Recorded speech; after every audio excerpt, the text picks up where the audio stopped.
Right, sit down. Because if what we're hearing is true, Arsenal might be about to build the scariest squad in the Premier League. Not just good, not just competitive.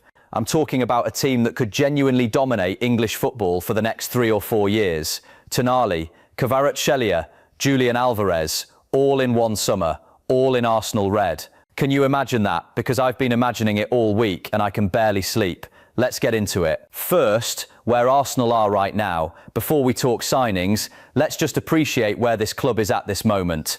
Arsenal are 9 points clear at the top of the Premier League. 9 points. That's not a small gap. That's not lucky. That's a team that has worked hard, stayed consistent, and genuinely believed in what they're building under Mikel Arteta. But here's the thing. Manchester City are still alive. They have a game in hand.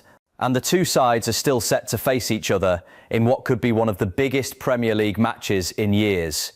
So we're not champions yet, we don't celebrate yet, we keep our heads down and we grind. That said, planning for next season has already started. And the ambition Arteta is showing in the transfer market, it tells you everything about where this club wants to go. Because winning the title once is beautiful. Defending it, that's what separates the great clubs from the rest. Target number 1. Sandro Tonali. Okay, let's talk about the midfield. And specifically, let's talk about Sandro Tonali. Now, according to the Telegraph, Newcastle are willing to let Tonali leave this summer if a club comes in with the right money. And you know what? That tells a story on its own, because Tonali is not a bad player. Far from it. He has been brilliant for Eddie Howe's side. But Newcastle know where they stand financially. And if Arsenal come calling with serious money, it's hard to say no. So why do Arsenal want him? Simple. Because Declan Rice is already doing the defensive work in midfield. Odegaard is already doing the creative work. But what Arsenal sometimes lack is a player who can do both. A player who wins the ball back, drives forward, connects the attack and the defence with real quality. A box-to-box midfielder in the truest sense. Tonali is exactly that player. He's physical, he's technical, he works hard without the ball, and he's intelligent with it. He understands the game, and at his age, he's only going to get better. Now here's the part that gets me excited. Imagine a midfield of Rice, Tonali and Odegaard. Rice holds everything together at the base. Tonali covers ground and adds energy in the middle. Odegaard floats between the lines and creates. That's a midfield that can control a game against anyone. I'm talking top European level, not just Premier League. Am I overselling it? Maybe. But honestly, am I? One thing I will say, the price will not be cheap. Newcastle are not desperate. They won't just give him away. Arsenal will have to pay proper money. And there's always the risk that Tonali takes time to settle in a new environment. We've seen that happen with big signings before. That's just football. But as a footballer, as a profile, as someone who fits what Arteta wants, Tonali makes total sense. Target number 2, Kvicha Kvaratskhelia. Now this is the one that has the whole fan base buzzing. Kvicha Kvaratskhelia, say that name 3 times fast. Then imagine him wearing Arsenal red every week at the Emirates. Because according to The Independent, Arsenal are showing serious interest. And apparently Kvaratskhelia himself would be open to a move this summer. Let me be clear, this is big, really big. For those who maybe don't follow him as closely, this is a winger who tore Serie A apart with Napoli. He was the heartbeat of that title-winning team. Dribbling, pressing, scoring, creating, he does everything. Since moving to PSG, he's continued to show exactly why top clubs are chasing him. Now think about what this means for Arsenal. Bukayo Saka on the right, Kvaratskhelia on the left. That's a front 2 on the wings that most defenders in Europe would genuinely not want to face. Saka is already one of the best in the world at what he does. But the left side has sometimes felt like a question mark. Sterling has come in and done okay. Martinelli has had his moments. But a proper world-class winger on that left side, that changes the whole dynamic of how Arsenal attack. Fabrizio Romano has been tracking PSG's transfer situation closely, and the message from his reporting is consistent. PSG are going through a rebuild of their own. Player exits are possible, and Kvaratskhelia is someone who wants to be playing at the highest level in a team that's actually competing. Arsenal right now, that's exactly what we are. Now look, I'll be honest, I'm not fully convinced the deal is as close as some people are making out. Transfer links at this stage of the season can sometimes be just noise. We've been linked with big names before and nothing happened, so let's not go overboard. But the fact that the player is reportedly open to it, that matters. Because a signing like this doesn't happen unless the player wants it. Can you imagine the Emirates on the day he's announced, though? The place would absolutely go mad. Target number 3, Julian Alvarez. Right. Now this is the most interesting one, and also the one that comes with the most complicated question around it. Julian Alvarez, World Cup winner, Atletico Madrid striker, and apparently a player Arsenal have been keeping a close eye on. Now before I go any further, let's address the situation at the club first, because Alvarez is being discussed as a potential striker signing, which immediately raises the question, what happens to Victor Gyökeres? Gyökeres only joined last summer.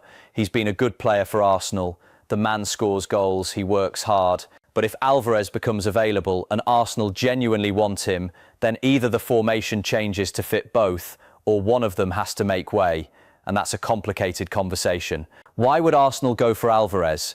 Because he's not just a striker who scores. He's a player who links play, drops deep, presses relentlessly, and has the big game mentality to back it all up. He won the World Cup. He played huge Champions League football with Manchester City before moving to Atletico.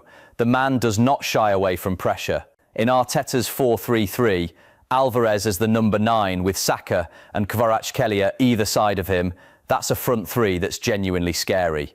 Every single one of them can score. Every single one of them can create. Defenders would have absolutely no idea who to focus on. The risk? Well, cost is the obvious one. Alvarez won't come cheap. Atletico don't sell easily. And you're also potentially unsettling your current striker in Gyökeres, who has only just settled into the club. But here's my personal take. If Arsenal can get Alvarez, you do it. You figure out the squad dynamics later. Players of his quality and mentality don't become available very often. What about Kai Havertz? Okay, I know some of you are wondering, with all this talk of new forwards and different options, where does Havertz fit in? Well, Havertz himself actually spoke about his future recently, and he was very clear. He's not going anywhere. His exact words were something along the lines of, he hasn't seen anything suggesting he should leave, he's happy at Arsenal, and he sees his future at the club and in London. Now, I know some fans have been frustrated with Havertz at times this season.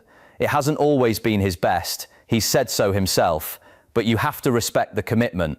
He's not running away. He's not asking for a transfer. He's staying and fighting. And honestly, that's the kind of player you want in your squad.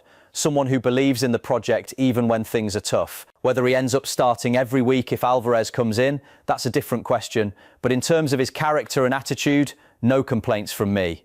The defence doesn't need fixing. Here's one thing that gets overlooked when we talk about signings. Sometimes the best business is knowing where not to spend money. Arsenal's back 5? Leave it alone. Seriously. David Raya in goal has been excellent. Jurrien Timber on the right is getting better every week. William Saliba at centre-back is arguably the best defender in the league right now. Gabriel alongside him is a warrior, and Calafiori on the left has brought quality and composure since coming in. That's a back 5 that's already Premier League level and pushing towards elite European level. You don't break that up. You don't add confusion. You trust it and you let it keep doing its job. The investment this summer should go into areas where Arsenal can genuinely add quality, the midfield and the attack. And everything we're hearing suggests that's exactly where Arteta is focused. What this summer means for Arsenal. Okay, let me just say this plainly, because I think it's important. If Arsenal pull off even 2 of these 3 signings, this squad becomes genuinely frightening. Not strong Premier League team frightening. I mean real Champions League contenders frightening. The back 5 is already sorted. The midfield becomes elite with Tonali added. The attack becomes world-class with Kvaratskhelia and Alvarez in the mix. You're talking about a team that can go deep in any competition, against any opponent on any given night. And this isn't just about next season either. These are players in the peak or just before the peak of their careers. These are players who can commit 3-4 years to this project. That's not just a squad for 2026-27s. That's the foundation of something much bigger. Arteta has already turned Arsenal from a team going through the motions to a team genuinely competing for the title. Now imagine what he does with a squad like this. Let me ask you something I want to hear from you. Which of these 3 signings gets you most excited? Is it Tonali in the middle? Because for me, that's the one that makes the most sense immediately. The midfield upgrade is clear, the fit is obvious, and it fills a genuine gap. Or is it Kvaratskhelia on the wing? Because I'll be honest, that one gives me chills. Saka and Guevara every week? That's a combination I want to see. Or is it Alvarez up front, the world-class number 9 that maybe Arsenal have been missing for a while? Drop it in the comments. Tell me you're number 1. Tell me if you think all 3 can happen. Tell me if you think I'm dreaming. And also, do you think Arsenal can hold off City and win the title this season? Because that race isn't over yet. 9 points is a lot, but it's not done. What do you think? Final thought. This is Arsenal's moment. Look, I've been an Arsenal fan long enough to know that things can go wrong. I've seen years of we're almost there. I've seen the near misses and the frustrating finishes. I know better than to count the chickens. But right now feels different. The manager believes, the players believe, the club is spending properly. And the targets they're going after this summer are not just good players, they're the right players. Players who fit the system, players who want to be here, players who are hungry. Fabrizio Romano always says, here we go when a deal is done. We're not there yet on any of these. But you know what? The conversation has started. The interest is real, and that's more than enough to be excited about. Arsenal are building something, and if this summer goes the way we're all hoping, honestly, the rest of the Premier League should be very, very worried. Come on, you Gunners.